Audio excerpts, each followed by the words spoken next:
tell you what, I can't help but relate the concept of really loving a president to Santa Claus. Because wouldn't it be, if we're going to have a fantastic president, wouldn't Santa Claus be the perfect one? You know, he's got the best first lady you could ever ask for. He's got the whole cabinet really behind him and really doing the work. You know, Santa Claus can't make all those toys and stuff. He has to have people he can trust.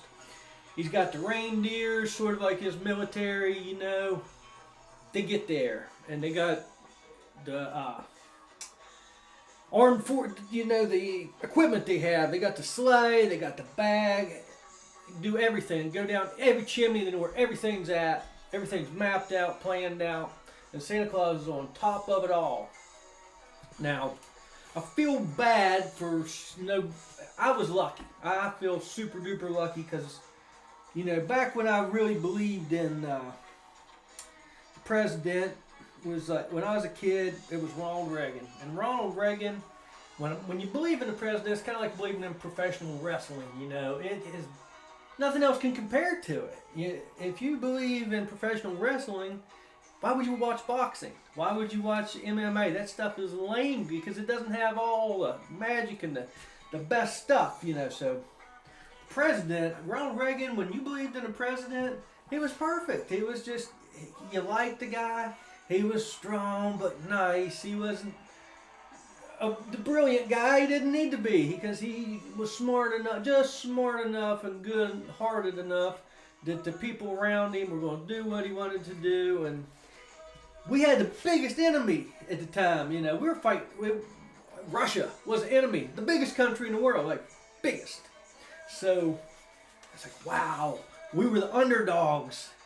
We got to, us little Americans got to be better than that, and we did. He succeeded through all that, you know. And I was lucky enough to live through all that, and then get into the George Bush era.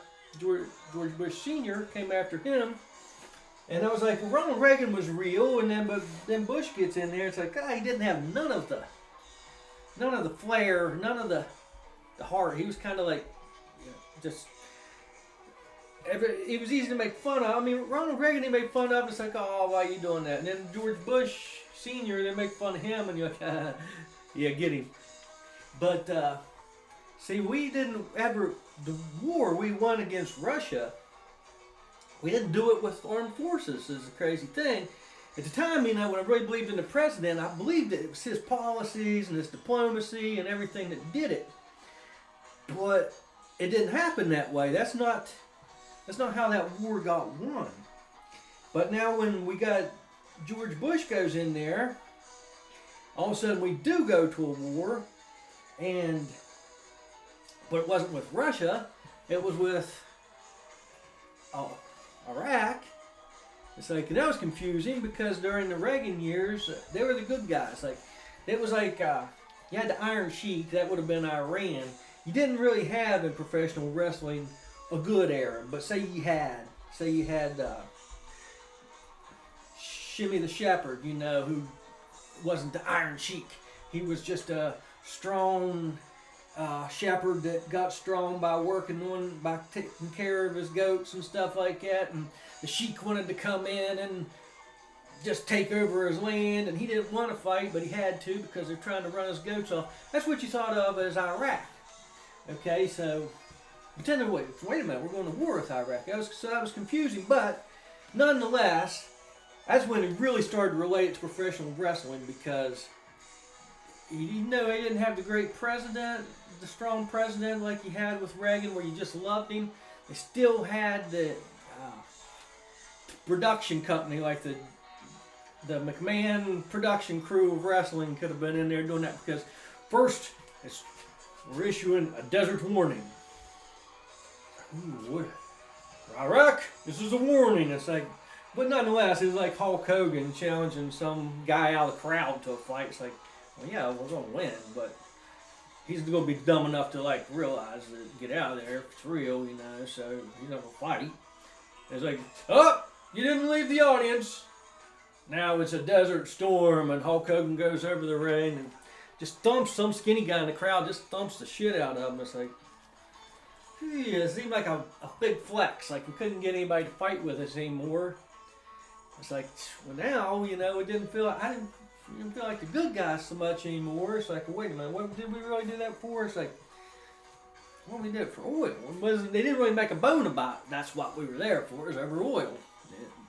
And then it's like, well, we're getting them out of Kuwait, but they don't have an elected official in Kuwait. They had some prince, and he left to hide somewhere else because he was afraid that Saddam Hussein was going to. That's all politics and stuff like that. No sense in getting in that, but it's president. So, but after Bush, it's like, well, he won a war, and it sort of restored confidence in the military, because there were some interesting things happening in that little bit of conflict there. Like, for the first time, we got to see a missile shoot down another missile, and it's like, didn't necessarily be like, wow, way to go, president, but it's like, dang, the military engineers that designed that shit, that's impressive.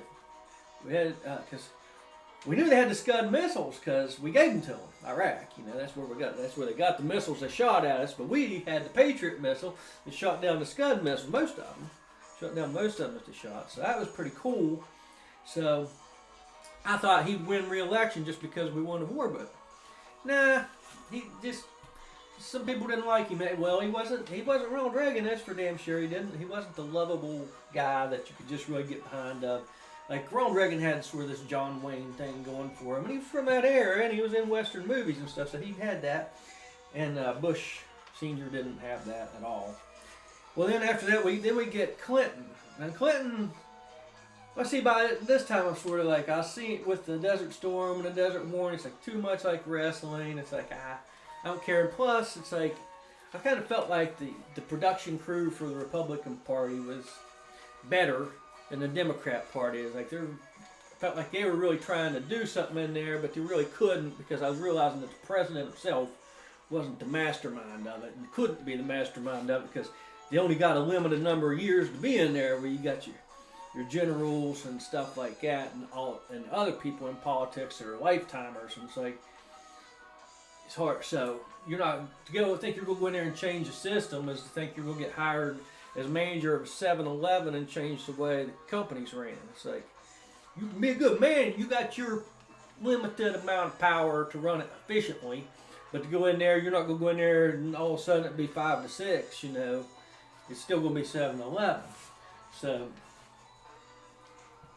Clinton comes in there, and he's a throwback to Kennedy. He had sort of that charisma, you like the way he talked, and it's like, and he has a Monica Lewinsky scandal, and it's like, it didn't really hurt his reputation anymore that much. With women it may have, but then that strengthened the Hillary thing. It's like, I think women might have been like, well, she's sticking with him for a reason, and she's got him under her thumb now, so now she's president. So that kind of gave the Clinton household something. It's like, yeah, dumb Bill thinks he's running shit, but now he's got to kiss Hillary's ass, so we know she's really running shit. So the Clinton family got they got 8 years out of it.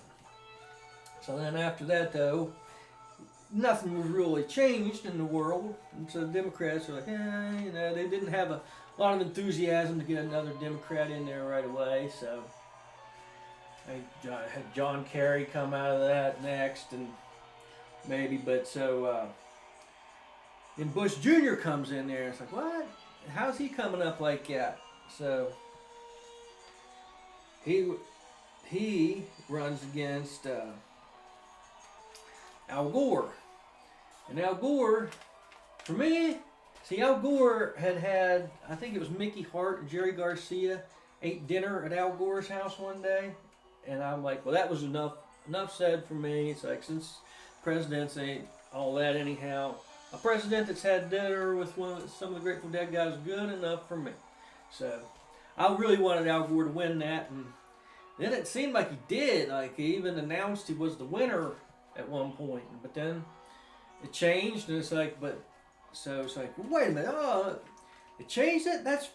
Wait a minute, Sib's on the state that his brother is governor of, and there's question and all this thing, but a lot of people were questioning, but the guy who wasn't questioning it that much was Al Gore. It's like, well, damn, I really want this guy to be president, but it didn't seem like he wanted to be president that much, which was interesting.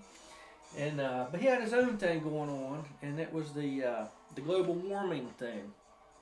And it's like, I tell you, An Inconvenient Truth with the global warming thing is the movie An Inconvenient Truth, because if you just watch it, maybe it's talk about things that don't age well. I mean, we're supposed to be underwater by now by that movie. I mean, it's just like, I can't have a thermometer running around taking the temperature all over the world day after day, and nobody does.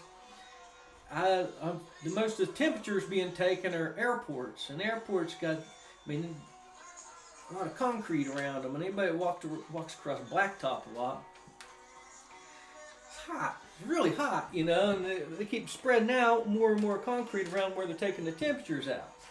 So, my personal perspective of the temperatures, I sort of got like talk about climate change, it's like, wind from the north, climate change is cold.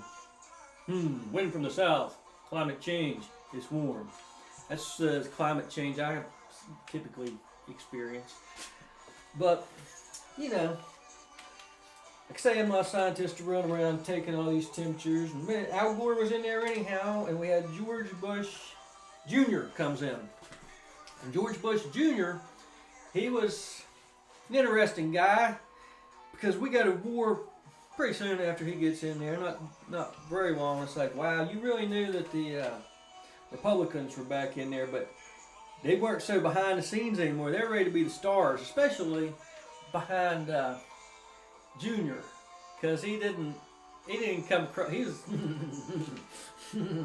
he was like a little rascal, man. He wasn't Ronald Reagan the type. He was like Ronald Reagan's. He was like the bad guy on the outlaw group, and you knew it. But so Cheney and Rumsfeld. Now Rumsfeld, they both wanted to be stars, and they made it clear who they were then. Like, you never really knew who the people that were really running the president were before, because they really stayed in the back and like made it be known they're staying in the back.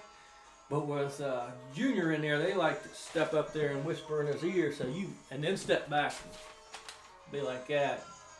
And so you knew they were making it clear they're the ones running the show then.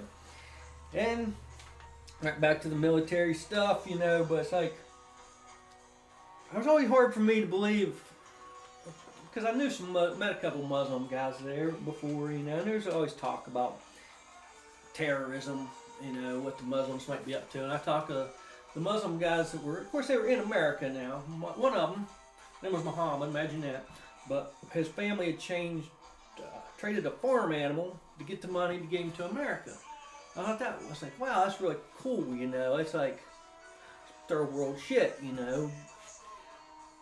But it's like, what do you guys have against America? He's like, we don't have anything against America except you're stupid, and we think you're just the watchdog for Israel. What? Excuse me? Watchdog for... We're brilliant, and why would you think we're on their leash? Like, nonsense. I was like, okay, so, but what do you expect? He's some guy from the desert, from a desert family, and run goats. He just didn't understand, so didn't buy that. But then it's like, wow, if they're coming over blowing themselves up into towers and stuff, like, they're really mad about something, so we're going to go over into there and attack countries. It's like, we go into Iraq and we go after them, and it's like, we know you got weapons of mass destruction. It's like, no, we don't. Well, we're going to come in and check. Like, no, you're not going to come in and check either. Like, oh yeah, we are. We're going to come in and check. I'm like, so we go in and check a couple places. We get some in there. We didn't find them, but we know you got them. It's like, look, we're going to have to get a major military operation in there to find them.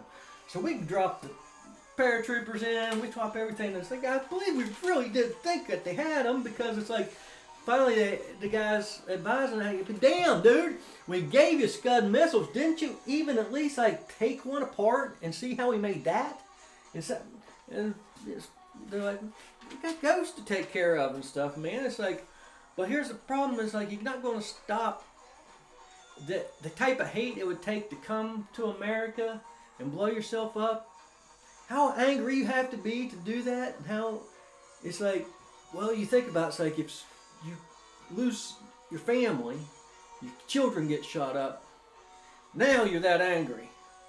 So you're not stomping out the anger by the war. And then you think back in the Cold War. It's like, wait a minute, we beat Russia.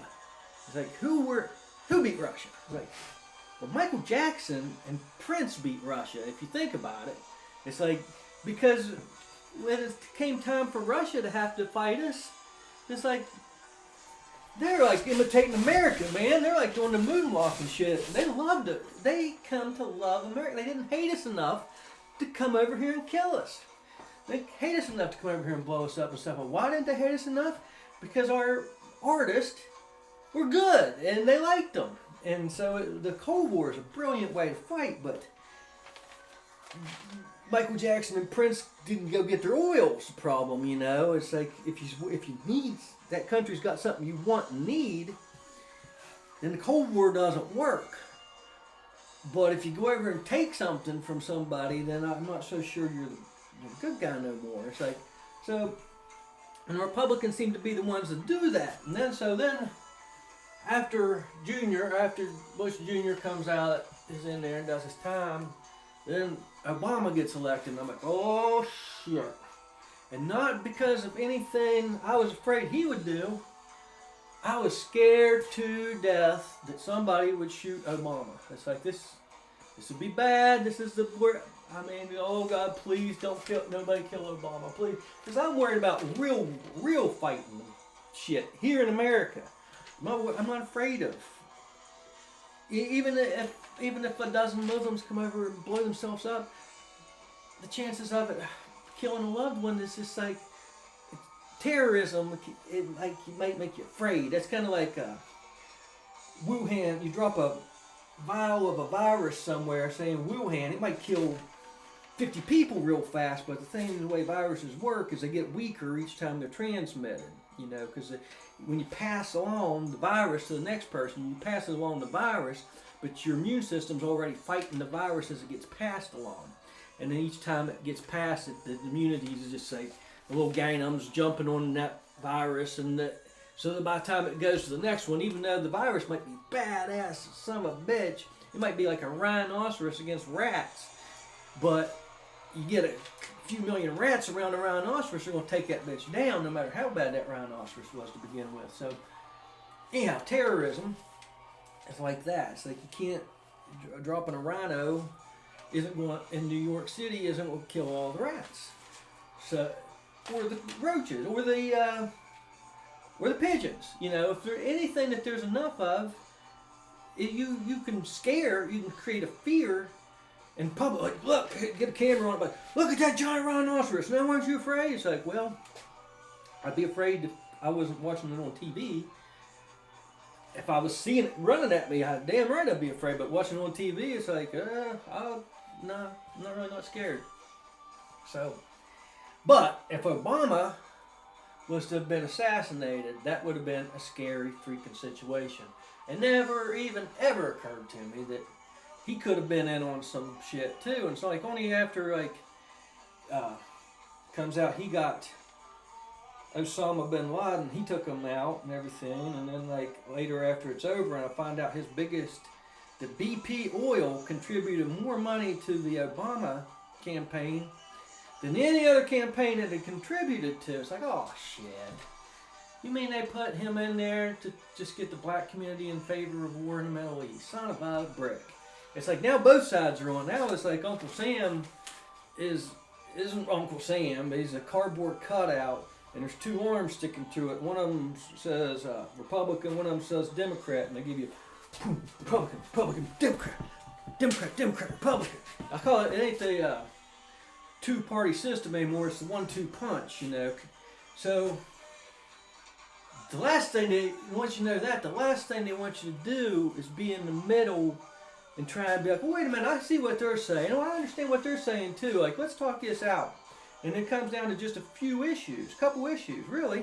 It's like, okay, the abortion issue. It's like, but abortions are bad. It's easy to rile people up that abortions are bad. Well, yeah, I mean, I don't think anybody's like, abortions are cool. You know, abortions are good.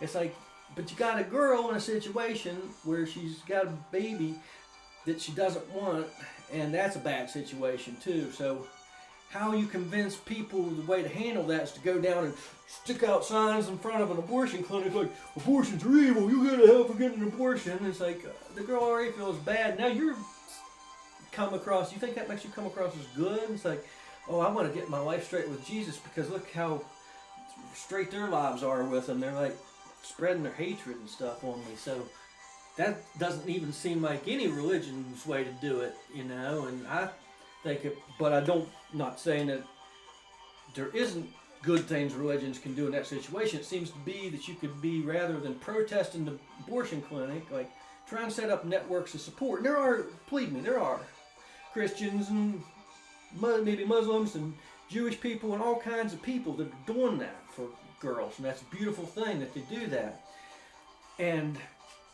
But the last thing I want to do is judge them, judge the girl that's doing whatever her decision she is. It's like, you know, it's because she feels trapped in a situation she don't want. And then, yes, if you think of the fact of a child being murdered inside the womb, it's not a pretty thought.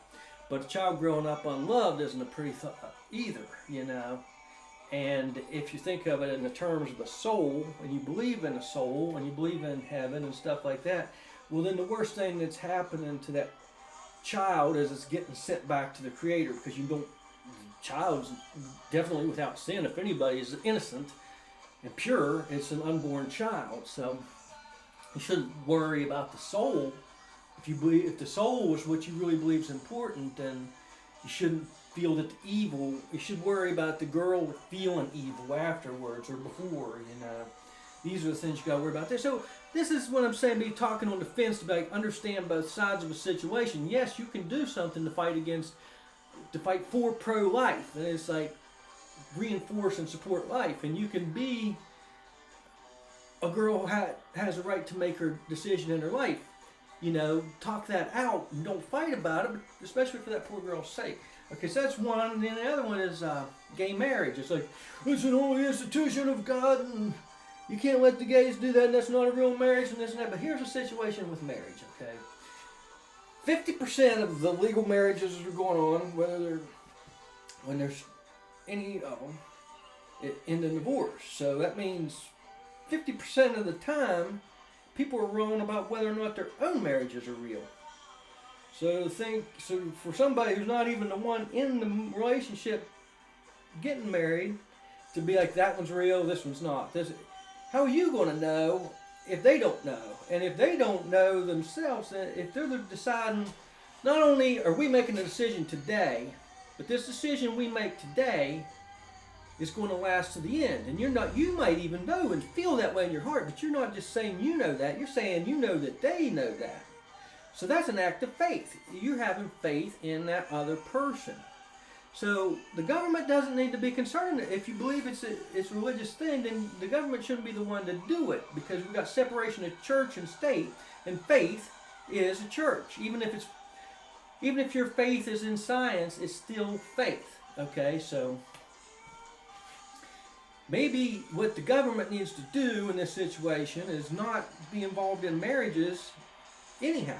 It's like, oh no, you're nullifying marriage and the commitment. No, the legal binding commitment. If two people want to go in there and say, hey, we want to agree that we're going to share things our whole life, and we want to make this agreement.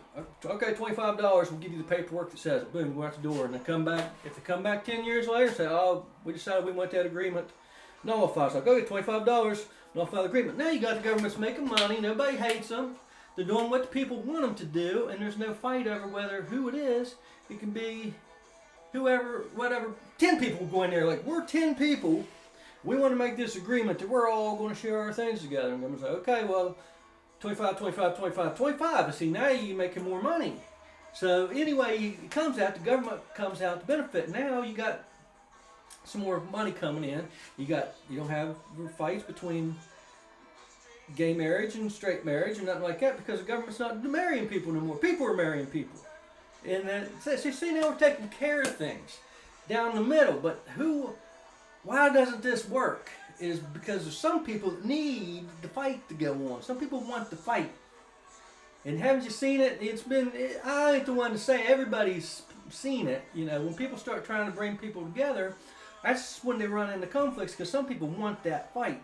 It's almost like you don't want the referee to go out and be like, okay, Tampa Bay Buccaneers, okay, New Orleans Saints. It's like, look, we can play it. Let's play it out to a tie, and everybody goes.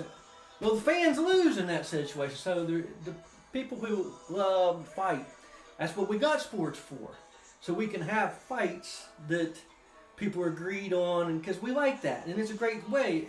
Because Tampa Bay, the city of Tampa Bay doesn't go over to New Orleans and start fighting people, and people from New Orleans don't go to Tampa Bay and start fighting people, but yet you still get to enjoy the excitement of watching Warriors do that on the field, and then they shake hands after. It's a beautiful thing, and it goes way back, you know, and it's taken care of it's a civilized form of our innate nature to like the battle. Now not everywhere is civilized. There's still some battles can go on, you know. If you get down to where you got to eat, then you might have to go out and kill something, you know, and that's a battle with nature and the elements and stuff like that. I'm saying that there's no place for the aggressive nature at all anymore. But when it comes to people, luckily we got these athletic systems to take that aggression out on. So that's a good place to conclude it on, because we got the Super Bowl coming up, but we also got the Super Bowl halftime coming up.